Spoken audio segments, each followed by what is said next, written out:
Hey everybody, I'm Amber. Hey, and I'm Maddie. And we're Witches Talking Tarot. And today we are talking about guardian angels. We're talking about where it comes from, our own thoughts on it. And this is just going to be a really fun freeform episode that I'm very excited to talk about. I'm excited. So we're going to talk about our own experiences too.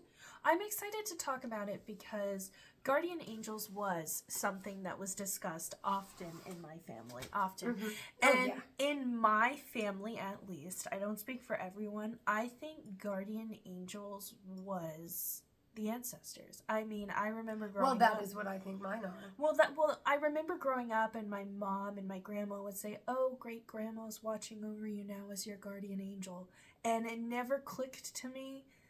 That's ancestral. Like that is the ancestors watching over you, whether you call them guardian angels or not. Yeah, as somebody that's on an ancestral path, like I, as a child and now believe that my guardian angels, like I don't think of them as guardian angels. I literally think the ancestors are protecting me. Right, the ancestors. But it's what somebody else would definitely call a guardian angel, most definitely.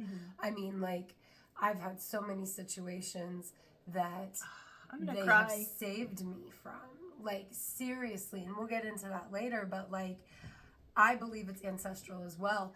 But I also... Am I going to go into this? Okay, yeah. So, if the first beings were the gods and the goddesses, and they are our ancestors, right? They are our original ancestors because they're the beginning of everything. And Mokash is the mother of my mother, of my mother, of my mother. And therefore, my ultimate ancestor, right? And your guardian angels that watch over you are your ancestors. But our ancestors are magical peoples.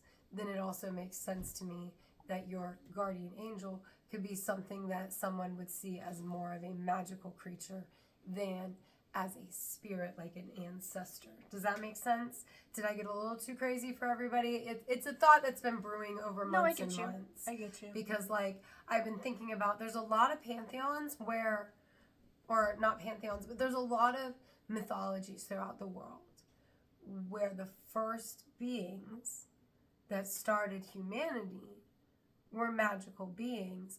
And in some of these paths, like the Celtic path, they truly believe that the Fae are their ancestors, right? So that means not only are they ancestral spirits, but they are Fae or magical spirits. You know what I'm saying? And like the more I think about it and the more different mythologies have that thought process, the more it makes sense to me that, you know, because like there's the ancient alien theory, right? That aliens seeded the planet and that they're like our gods, right? But I don't necessarily believe that. Like I believe in aliens, but I don't believe that aliens necessarily came down and made humans and made us in their image and all that stuff, and that we're misconstruing aliens for God, right? I don't believe that. But like the whole, these magical beings starting first and then making humanity, and ultimately those magical beings are the ancestors of those humans, like, and there's multiple different paths that hold that belief. I just believe there has to be some truth to it. It has to make sense. Like, or I mean, it makes sense to me that there's got to be something more to that, because like multiple different paths hold that belief. You know what I mean? Right. And you say that, and I'm like, okay, so hold on. For example, like there's these things called the Watchers, the wakeful ones, a class of angels. Is that its own episode? Is the Watchers its own episode? I don't know enough to say if there's enough for its own episode or if it fits in here. But I mean, if the theory fits in here, it's discourse. I don't know. I don't know too much about the Watchers. That's why I'm like, maybe it would be its own episode. But I'm pretty sure it's like angels that fly around and watch over humanity. whether they're good, whether they're bad. There's good ones, there's bad ones, there's rebellious ones. That's why I'm like, I wonder if that fits into this. Like, would some of the good angels be what people misconstrue as guardian angels in that regard? Is that kind of... So, okay, see, that's where I'm like, I don't know. That's why I'm like, okay, why did I even bring them up? Because I really don't know much. But, like, But, I mean, it makes sense because, like, so... It says the Watchers became kids. Okay, so, oh my god, the Watchers are the fucking angels that fucked women. Yeah. That created the Nephilim. So... That makes sense. They were the original peeping toms. They were the guardian angels that were supposed to watch over humanity. Right. But instead they fell in love with them and they coveted what they had. Well, they fucked them. Yeah. Well, that's what I mean. Yeah. They coveted that humanity. And that's where that came from. No, you're right. So I'm like... So it's like, to me, it's like... Would that be considered a guardian angel gone bad? Do you think there are guardian angels that have gone bad nowadays? So, one thing that I will say from the specific terminology of guardian angel, I don't think that there would be a bad one. Mm-hmm, okay? Mm-hmm. From that specific terminology. Now, in doing this episode... Mm-hmm. I, as a person, learned that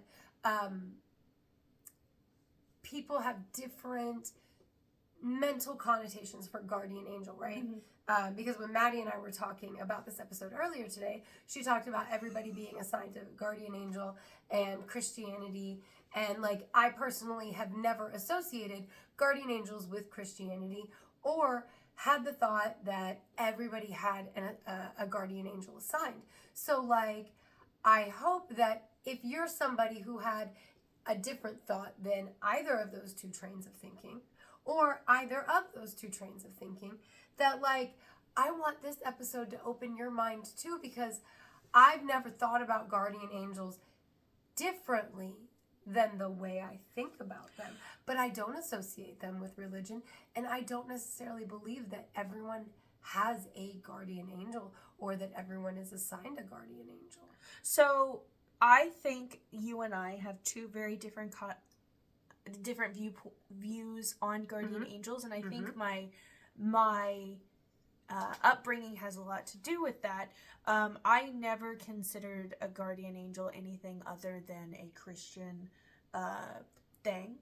I always just... There's guardian angels and then there's the ancestors. For me, guardian angels are hand in hand with Christianity because I was raised in a Christian home.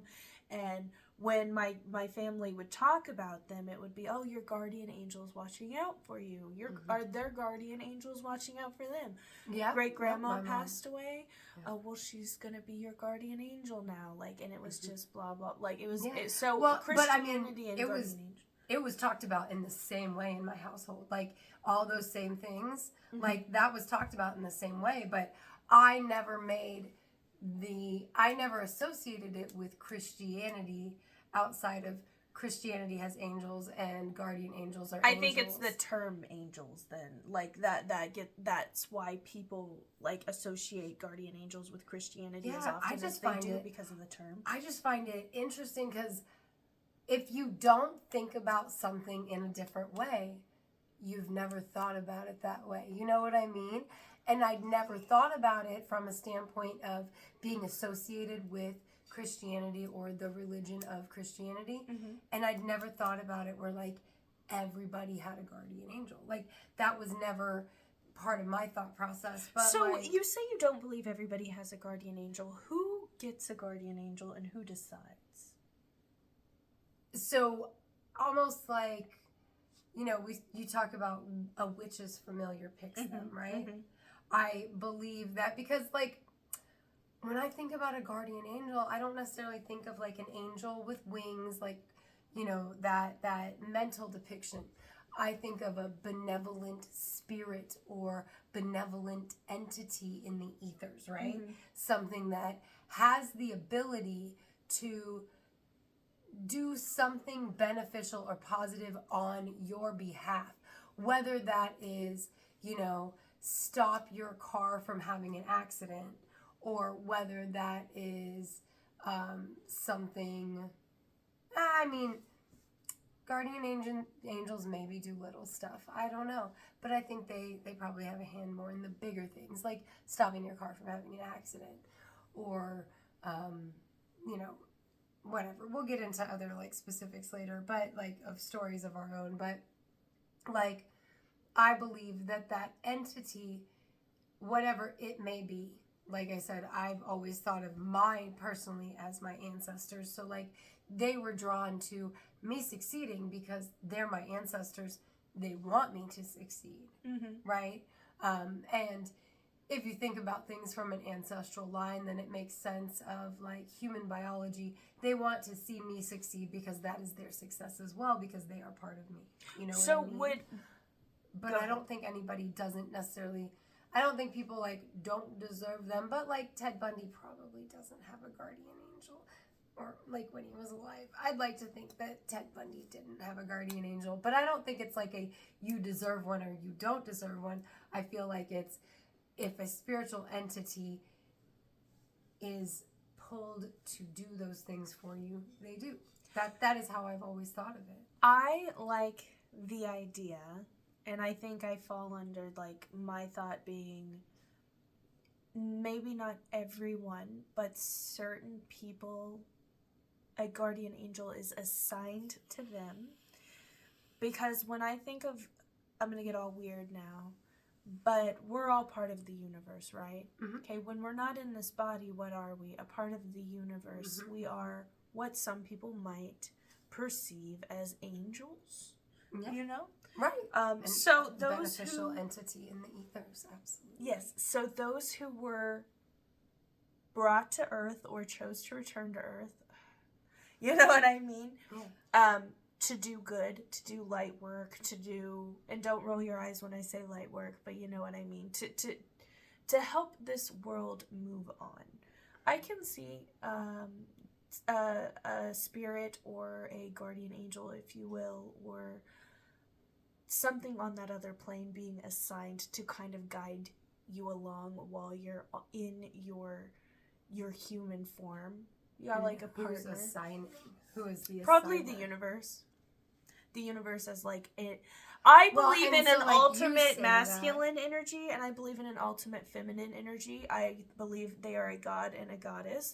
I believe in the god and goddess. I believe ultimately higher up they're an ultimate masculine energy and an ultimate feminine energy. So I do believe in a god and goddess with my religion. So it'd probably be a god or a goddess. The god or goddess. Because, like, so you say that, and I'm like, because we are all the universe, as without, so within, right? Mm-hmm. So, like, when you're out there not in a body, you make connections just like you make connections in a body. And perhaps the reason the things that are drawn to you is because they're your friend that's out in the spirit world. And maybe it's their job to help you, or maybe they just want to help you because of whatever.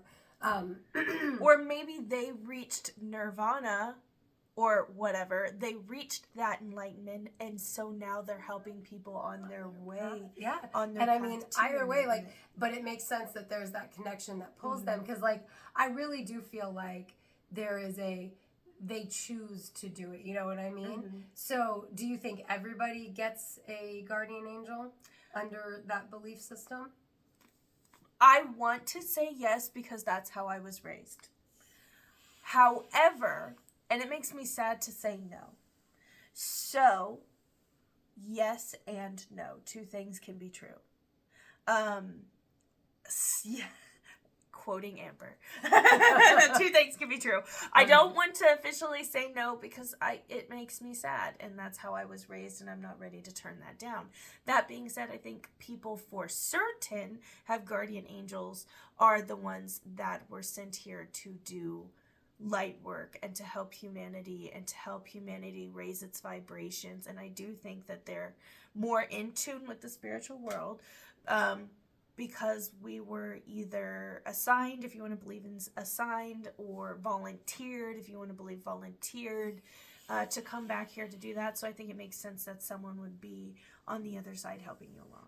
Yeah, and I mean, that does make sense to me as well. Like, again, like, I've always held the belief that it was my ancestors, but I didn't think everybody that had a guardian angel, that it was their ancestors, just that it was a beneficial spirit. And it makes sense to me that there would be that connection, that you have come back from wherever to do good, and so something from that other side is helping you along the way. That makes perfect sense to me, because, like, again, my ancestors have a vested interest in me doing better, healing generational wounds, healing our family line, doing better for our family, making sure that my offspring know about their history so that they can honor their ancestors, because that way they will still speak their names and the ancestors will still have that life that they have. You know what I mean? Well, you mentioned someone like Ted Bundy, for example. So do I think that... Yeah, I wasn't going to put you in that position of asking. No, that's okay. It's a lot to think about. Well, because, like, I would like to think if Ted Bundy or Jeffrey Dahmer or any of those kinds of people had a guardian angel, that was their little Jiminy Cricket who was like, hey, guy, don't do that! But the thing is, we have free will on this. Exactly. planet. No, I know. So exactly. I That's why I'm think like, if they did have a guardian it's angel... a Jiminy Cricket.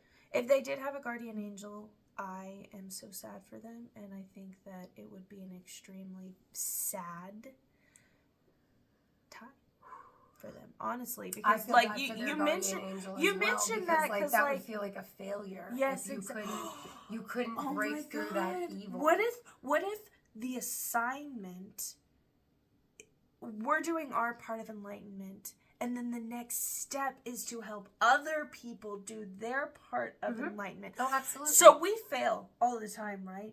It only makes sense that maybe they can't lead people to a certain enlightenment. That's their failure. They have to start all over. Suck. That would be really sad. They have a different assignment or a different...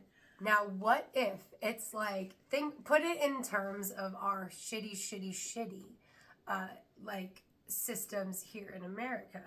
What if it's like, this caseworker gets the really bad cases? So, like, this guardian angel, not only did he get assigned to, like, Ted Bundy, he also got assigned to the Night Stalker, and he failed with both of them.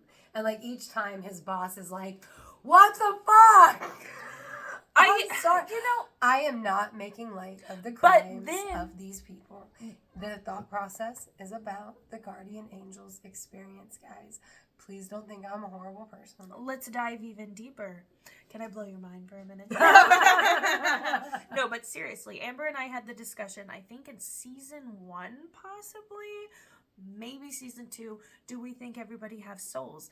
Amber, I believe you said you don't think everybody has souls? I believe that because of things like Western medicine allowing life to happen that maybe wouldn't have otherwise happened. And we're not, I just want to do a disclaimer.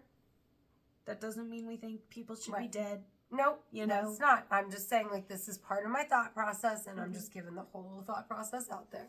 And it's that the amount of human beings that are out there, because if energy can neither be created nor destroyed, then that means all the souls or entities that are here on Earth are already here on Earth, whether they be in the form of a blade of grass or a tree or a mushroom or a human being or a cat or a dog, right?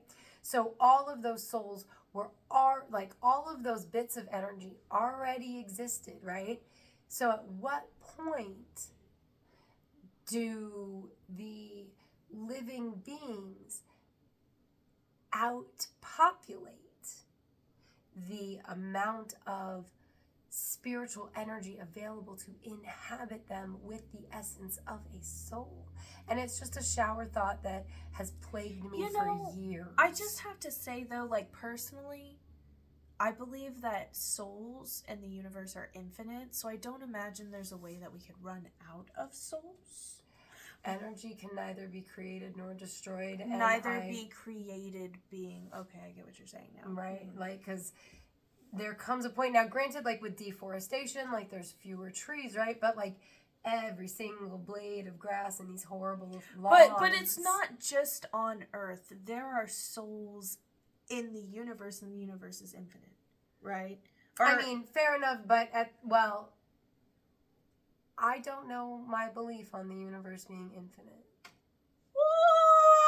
That's another episode. Isn't it? That's another. Yeah, we haven't done a conspiracy No, theory we episode haven't. for a while. I've been thinking about that. But my point in asking the question is, if you I was just filling you in if you're a new listener. By the way, thanks for being a new listener, guys. We appreciate you. But my point in asking the question for someone that doesn't necessarily believe everyone has souls, do you think those without souls, for example, let's do Ted Bundy, the Night Stalker, they don't have guardian angels? If you don't have a soul, you don't have a guardian angel, because why would you need one? Well, I don't know. This is a tougher episode than I thought it would be. Well, this is as fun as I was hoping it would be. Oh, really? Yes.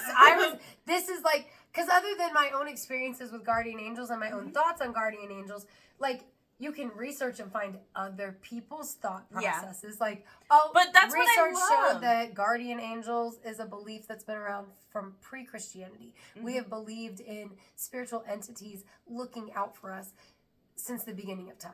Okay, that said, you say that and I go, but if this guy is the one, if this non-gendered beneficial entity, because I'm sorry to call it a guy, maybe it's not a guy, but this beneficial entity, this theoretical beneficial entity that was assigned Ted Bundy and the Night Stalker, because he's the one, or they're the ones that get a difficult case given to them, right? And they're not able to prevent Ted Bundy from doing the horrible things that Ted Bundy did. And they're not able to prevent the Night Stalker from doing the horrible things that the Night Stalker did. And then they failed at their job and they have to go on. And then they failed with the next kid. And then they failed with fucking what's his face from Columbine. I mean, like, he's not great at what he does. But you know what? Maybe he is great at what he does, because maybe there's a whole lot of empty shells out there that just went and got a factory job because this person was their guardian angel. So here's my thought process. Like, I've never thought about everybody having a guardian angel, but then we had that little fake joke about it, the guardian angel getting assigned the tough cases, and I go, what better use of a beneficial spiritual entity than to corral the empty shells that are roaming the earth that do not come predisposed with a conscience and a Jiminy Cricket of their own? So here's me. Like, okay. That's just a thought. Like, because like I said, when I was originally saying my thoughts, I didn't think Ted Bundy had a guardian angel, but now I'm like, maybe somebody was trying to make him not be such a piece of shit. So here's my thought process. Okay. Do I think everyone has a soul? Yes, I do. Simply because I think that the universe is infinite. I do. This is a whole other episode, but I just want to clarify that before I continue on. I also believe the universe, and when I say the universe, I mean everything. It's just easier to sum it up with the term universe, is made of both dark and light, both good and bad. We have to have that yin and yang, or there is no balance. I do think there could be quote unquote bad guardian angels, and I say that because we have to have good and we have to have But would that bad. Be a guardian I guess angel? I wouldn't wouldn't it be something else that is the counter to a guardian angel, like your own personal demons? I guess it would because be more we of a demon. Talk about our own personal demons. I guess it would be more of a demon because, well, the reason why I'm using the term guardian angel is because guardian angels protect us and lead us and help us go, like, keep us on our path, okay? So if someone's a demon or a bad guardian angel, if you will, they're going to keep them on that bad path. Well, they're going to keep straying them from the path they should be on to the exactly. negative So path. I guess maybe not a guardian angel, maybe a demon. Your own personal demons. Like, I mean, literally, like, we talk about having. What if everybody gets demons? one or the other? We're going Kronk here from the Emperor's motherfucking New Groove. You know what I'm talking about? Vaguely, the kids watch. They're walking. Demon. You got the demon on this fucking side. You got the angel on this side, and he's like, I'm going to lead you down the path of righteousness. And he's like, I'm going to lead you down the path that rocks. Because he's like, yes. It's like an Evil Dead or an Army of Darkness or Ash. It's like, I'm good. You're good, Ash, and I'm badass. Oh my Because he God. gets like a second head. It's a weird thing. We but all anyway. have both. It's who we choose to listen Right, to. because we have the dark wolf and the light wolf inside of us, and whatever we feed. So whichever, and that's why I said, like, you could have your own personal demon and a guardian angel, and literally that imagery isn't coming from nowhere. It's the imagery of what people have already experienced in the past. I'm just saying, like... No, I think so. Because, like, we have the terminology of having a guardian angel, like your guardian angel, their guardian angel, my guardian angel. Mm-hmm. But we also have the terminology of my demons. My personal demons are. So do you think the guardian angel is fighting against the inner demons, or do you think that they are working not necessarily together, but side by side as we choose our own path? I don't think that I think either of those things. I feel like the guardian angel would choose to completely ignore the demon. Because by not acknowledging it, they are taking away power from it. Because if the guardian angel was working against the demon, that would feed the demon. That would feed the demon power. Right. But by the guardian angel behaving as though the demon does not exist and just trying to make you stay on your righteous path, then it not only helps encourage you to take your righteous path, but okay, hold on, pause. Diminishes power from the demon. We got the thumbnail. I know. I would love that to be the thumbnail. I'm like but no, seriously, like literally, because like I'm over here like, oh my God, we went into a complete fucking circle, and we came back around with an angel and a fucking demon. Yeah. And it's like, and it makes sense. I think it makes sense completely, because it makes me feel like there are people who fight against their demons so hard, and they're fighting so hard, and they're losing the battle, and it's because by fighting the demon, they're feeding the demon, because they're giving it energy. When really, if you're not fighting the demon, but you just make different choices to get back on the right path. I feel like we're having a pit. I know. I'm like, and we sip. Because straight up, like, I feel like that. I knew this was going to be a great conversation, but I had no idea. I know, and it's so great, like you said, hearing two different different sides, because I feel like you say your side, I say my side, and then somehow it just because we're able if you don't think about it, you're never going to think about it. And that's what I love about our show is you have a different point of view and I have a different point of view, and we're able to share them openly and discuss it, and you change my mind on things, and not because you're trying to change my mind, but because my mind you're just showing me a different point of view that I've never seen, because I'm me and I see things from my lens. And I hope that we can do the same to you guys. And if you comment, you might do the same for these witches. Exactly. If you're watching on YouTube, you should totally like and subscribe. Yep. You like that? Oh, it's subtle. But no, seriously, this was a really interesting conversation. It's very enlightening. Yeah. Like, I need to start taking notes, but I feel like it would be so shitty for our YouTube. We need to have somebody sitting there with the laptop. Oh, like, manifest it. One day we'll have our own assistant. Like they do at the... You have a nice, big, cushy armchair to sit in. At court where they're like this. Stenographers. Yes. And we're like laughing. A stenographer and you listen to us. There's like a pause. I would love that, but also so when we both forget a word and the stenographer's just wanting to type it. They know what the word is. Right. They're just waiting for one of us to get it right.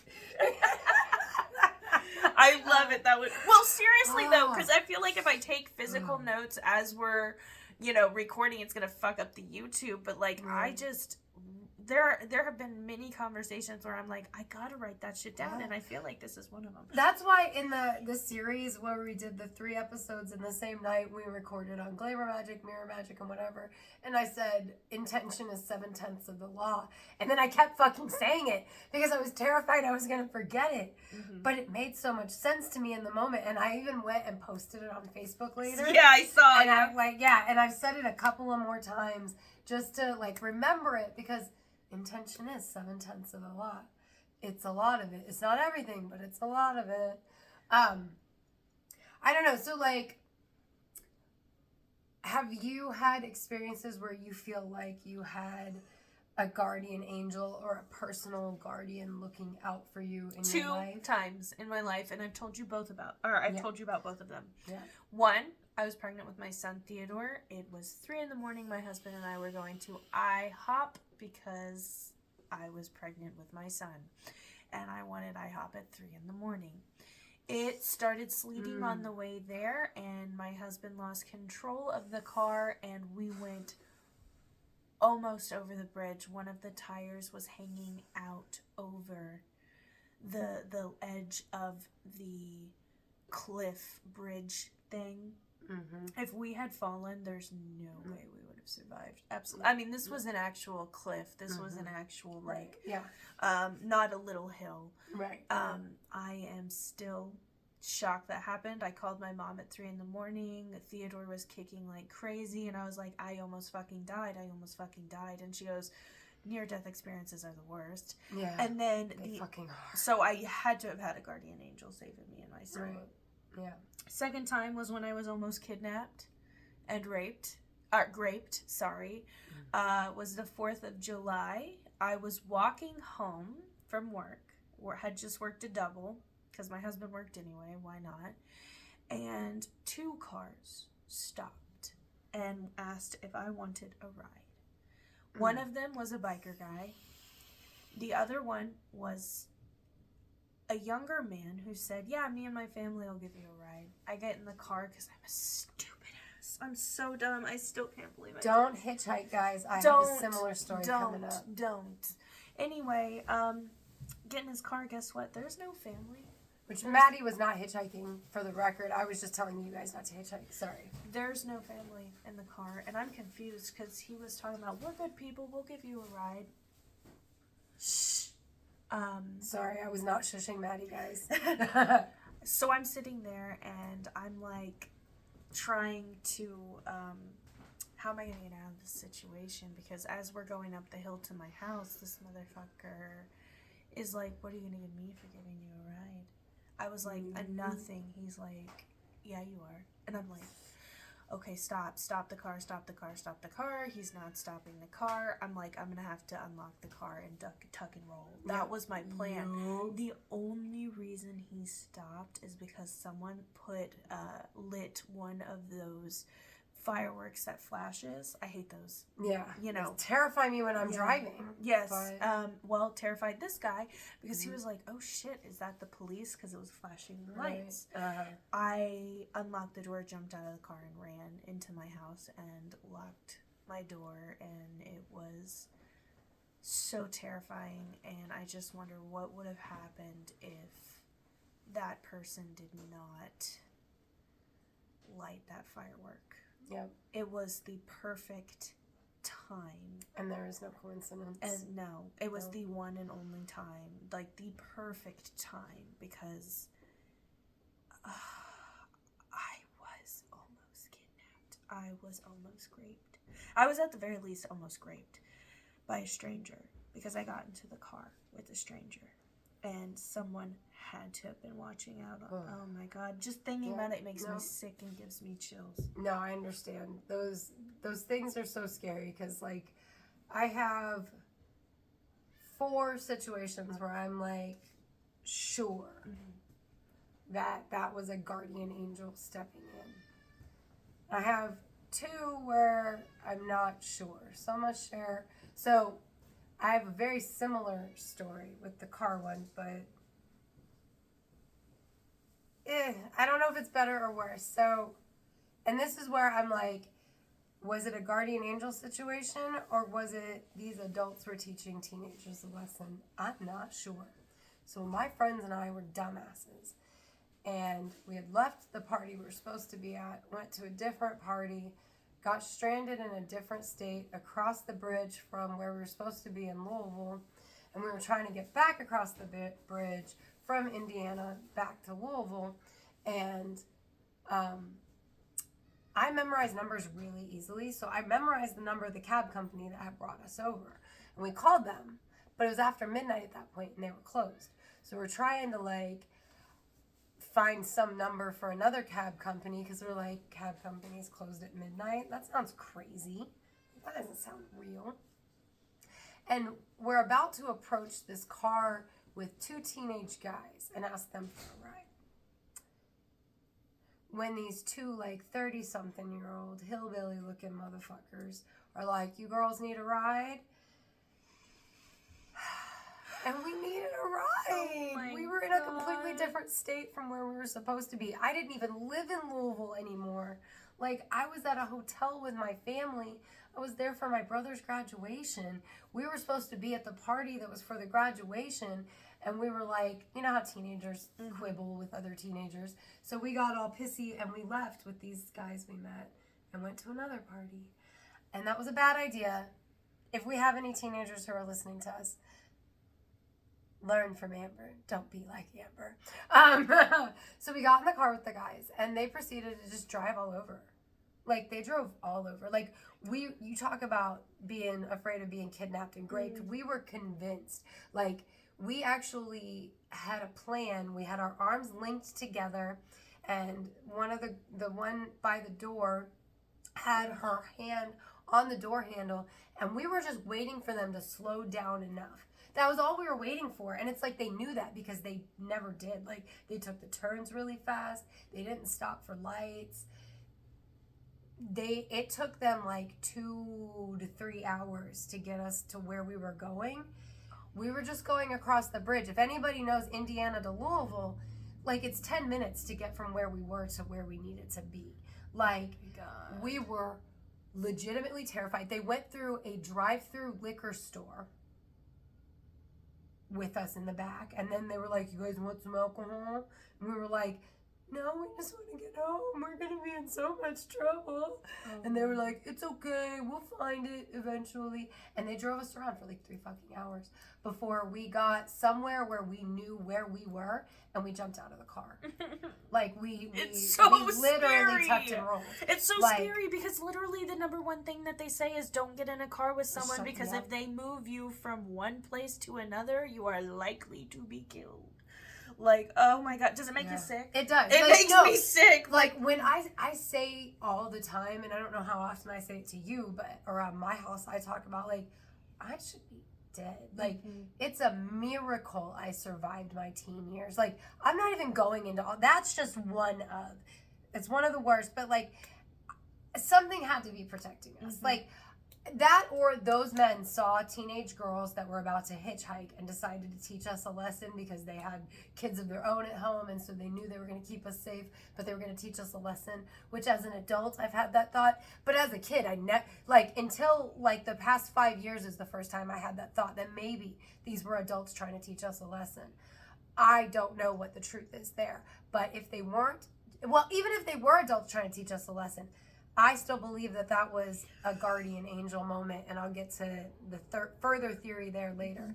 But so absolutely my 2 that I'm going to share that I know for sure, like 100%, like something saved me. Something saved me. When my family was moving from Hutchinson, Kansas to Bentonville, Arkansas, we were driving in the middle of the night. We were caravanning. My husband was driving the U-Haul with the pets in it. My mother was driving her car with my oldest daughter in it. And I was driving my minivan with my middle daughter in it. And my middle daughter was 15 to 20 months old at this point. Okay. And so it was just me and the kid that you hear that door. It was this child.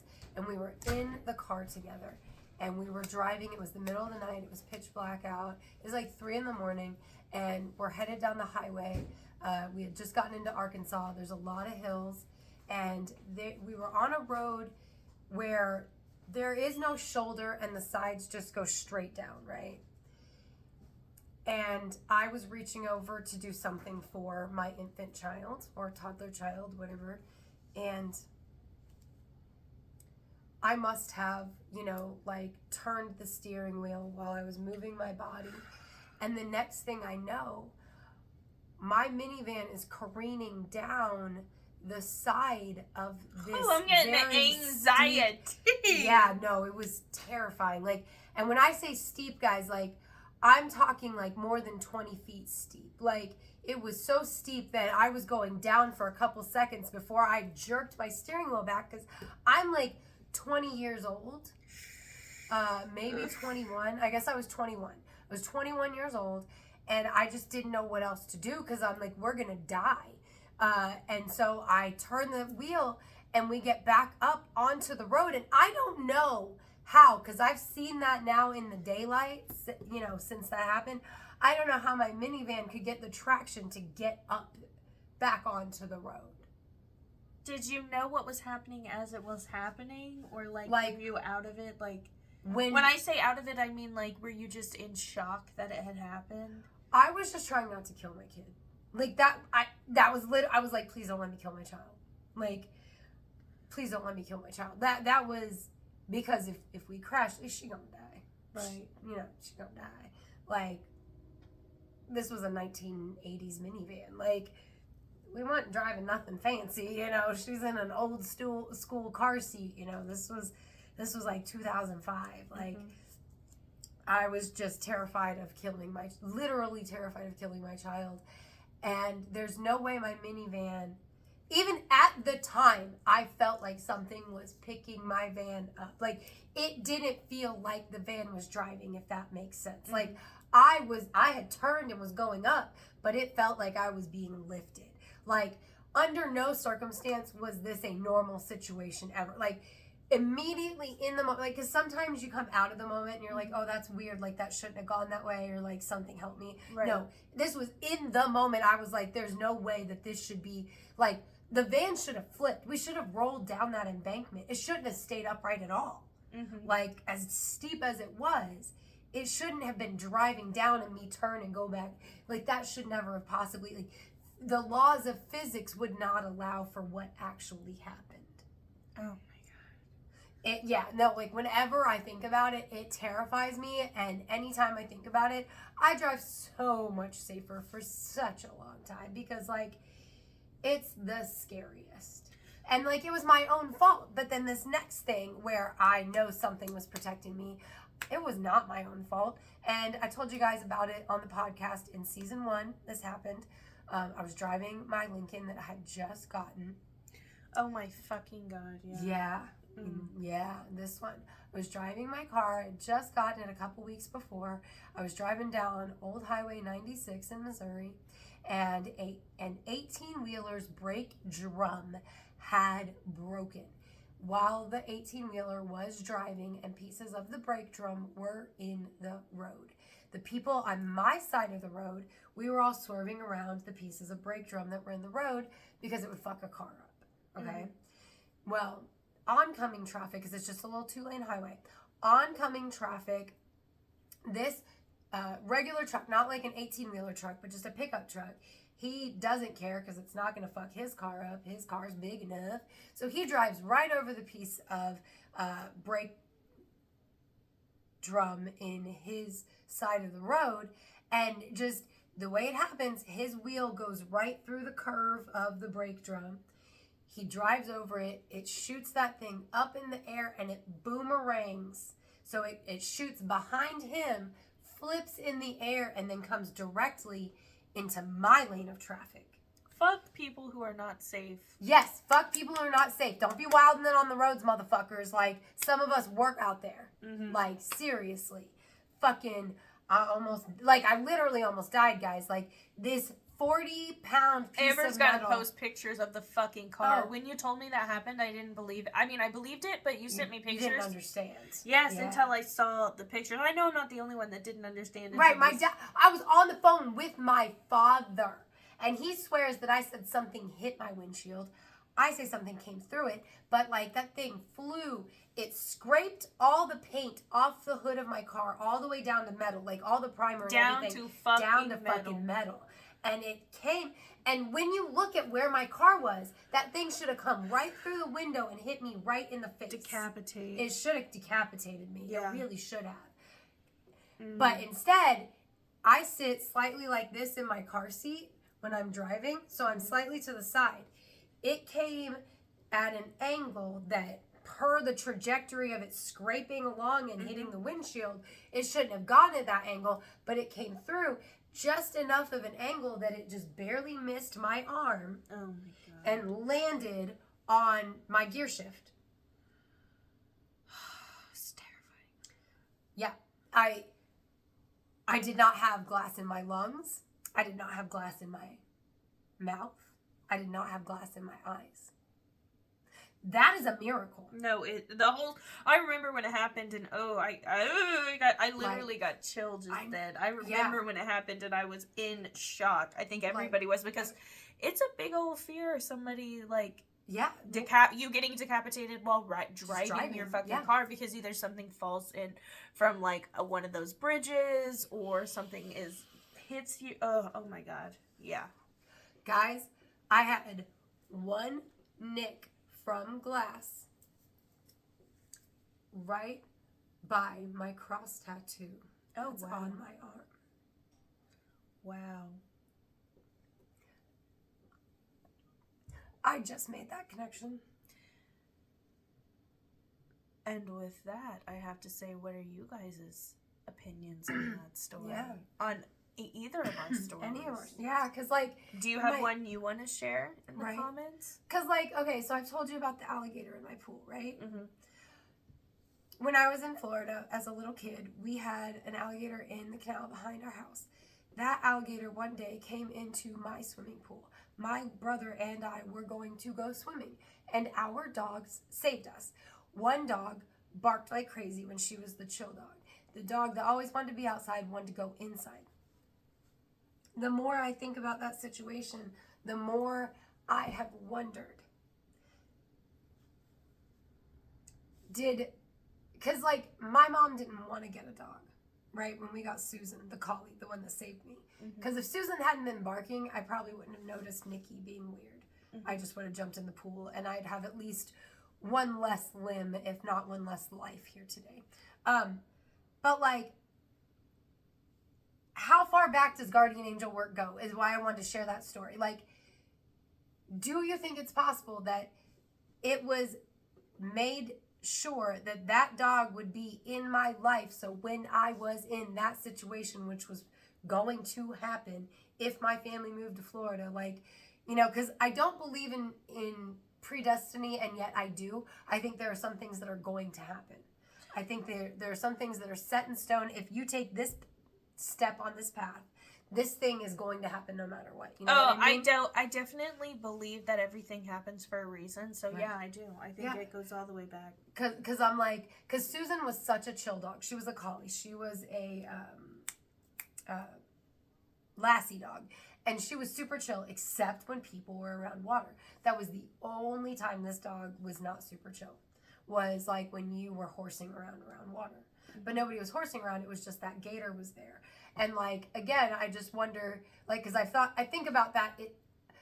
It's not often that you go out to your swimming pool and there's a fucking gator in it. So like that situation just comes into my head quite a bit because I think like, what are the odds, right? And then I think, what are the odds that my dogs saved me? And then I think, what are the odds that we had a dog that saved me? You know what I mean? Like, and so I began to wonder, like, did something make sure that we had that dog? I think so.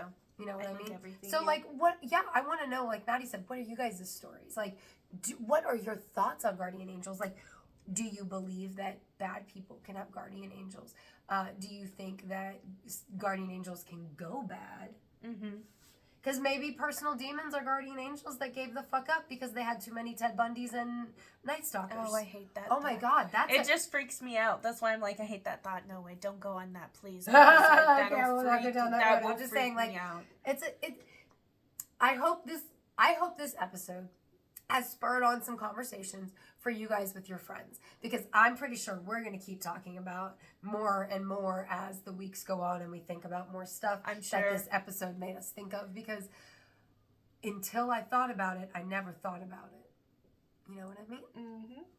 So, it's a good title for the episode. I like that. If you're watching us on YouTube, don't forget to like and subscribe, comment, and let us know about your angel experience. Absolutely. Definitely make sure that you find us on the X at Classiest Witches, because we are the classiest witches, you know. We're also on Instagram at Witches Talking Tarot, and I want to give a shout out to Victoria, Death by DVD, Pam, and Melissa. Thank you, patrons. We appreciate you. So thanks for coming sitting to with us. Spell. Yeah.